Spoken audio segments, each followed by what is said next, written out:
మీ ఇష్టానుసారంగా కట్టుకుంటూ పోతే సెక్షన్ 115 ప్రకారం సిఆర్డిఏ వివరించింది. ఇంక మీకేమి నేను పూజ చేస్తారు అక్కడ వచ్చి ఏం మాట్లాడతారయ్యా? 5 సంవత్సరాలు ముఖ్యమంత్రిగా ఉన్నావు, సిగ్గు లేదా నీకు? ఏం మాట్లాడతావా? ట్వీట్ చేస్తావా? మొత్తం ప్రజాసంవాదాలు వచ్చి నీకు మద్దతు ఇవ్వాలంట. ఎందుకు మద్దతు ఇవ్వాలయ్యా? చేసిందే తప్పుడు పని, తప్పుడు పనికి ఉన్న మద్దతు ఇస్తారు వచ్చి.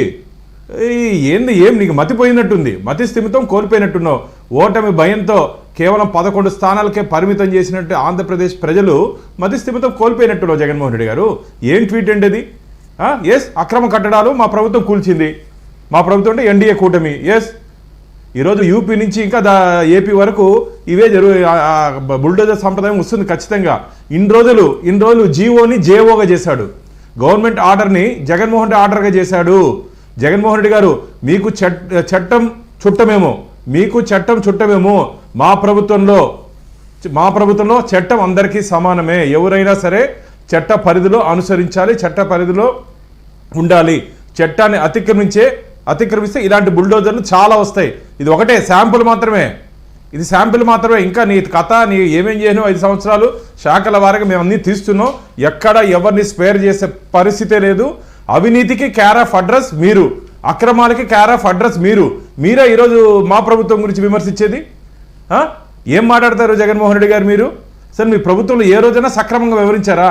గవర్నమెంట్ ఆర్డర్లు, గవర్నమెంట్ జీవోని దాచినటువంటి సాంప్రదాయం మీ ప్రభుత్వాన్ని. బహిరంగ ప్రజలకు తెలియాల్సినటువంటి జీవోలు దాపరికాలు ఎందుకండి మీకు? అంటే మీరు అక్రమాలు చేసినా సరే మేము చూస్తూ ఉండాలా? ఆ పరిస్థితి ఉండదు 5 సంవత్సరాలు. ఇంకా రాబో రోజుల్లో కేవలం మీరు ట్వీట్లకే పరిమితం అయిపోతారు. గుర్తుపెట్టుకోండి వెంకటకృష్ణ, జగన్మోహన్ రెడ్డి గారు భవిష్యత్తులో ట్వీట్లకే పరిమితం అయిపోతారు. ఇంకా వారి స్ట్రీట్ల మీద వచ్చే అవకాశం లేదు.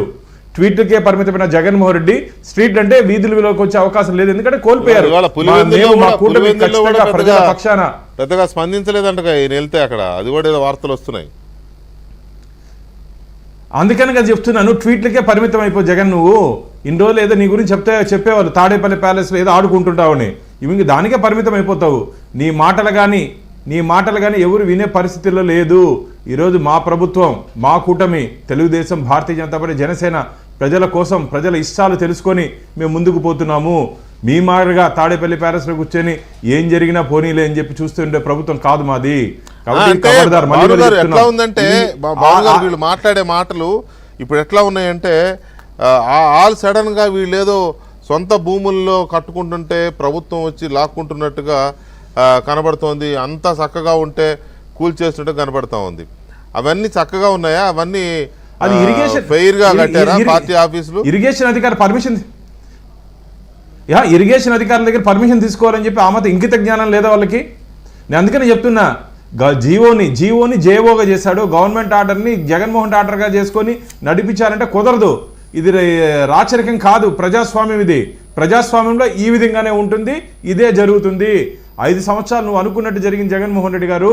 5 సంవత్సరాలు జరిగింది, అది చాలా తప్పు. ఆ మాత్రం ఆ రోజు కూడా ప్రజలు నీవు చేసినటువంటి అక్రమాల్ని భయంతో గడిపారు. అప్పటికి ప్రతిపక్షాలు కానీ పత్రికలు కానీ మేము ఎంత మాట అన్నా మా మీద అక్రమ కేసులు మీ మీద పెట్టలేదా, మా మీద పెట్టలేదా? ఎంతమంది మీద కేసులు సోషల్ మీడియాలో పోస్టింగ్ చేస్తే కూడా అరెస్ట్ చేసినటువంటి ప్రభుత్వం నీది. ప్రజాస్వామ్యం గురించి, ప్రజాస్వామ్య విలువల గురించి నువ్వు మాట్లాడేది? నైతిక హక్కు కోల్పోయారు జగన్మోహన్ రెడ్డి గారు. మీరు నైతిక హక్కు కోల్పోయారు. ఒక మాజీ ముఖ్యమంత్రిని మేము ఈ విధంగా మాట్లాడకూడదు, కానీ మీరు చేస్తున్నటువంటి చేష్టల వల్ల, మీరు పెడుతున్నటువంటి ట్వీట్ వల్ల ఖచ్చితంగా మాట్లాడాల్సిన అవసరం ఉంది. ఈరోజు ప్రజల పక్షాన మేము మాట్లాడుతున్నాం. ఏదో అధికార పార్టీలో ఉన్నామనో, అధికార పార్టీకి తరపున మేము మాట్లాడట్లా. ప్రజల పక్షాన ప్రజలు ఏం మాట్లాడుతున్నారో, ప్రజలు ఏమనుకుంటున్నారో ఏబిఎన్ ద్వారా మేము తెలియజేసుకుంటున్నాం. కాబట్టి రాబో రోజుల్లో అక్రమ కట్టడాల మీద ఈ విధంగానే బుల్డోజర్లు వస్తాయి. మీ బిర్యానీలు పెట్టే సాంప్రదాయం మాది కాదు. కాబట్టి ఈ జగన్మోహన్ రెడ్డి గారు జాగ్రత్తగా ఉండాలి.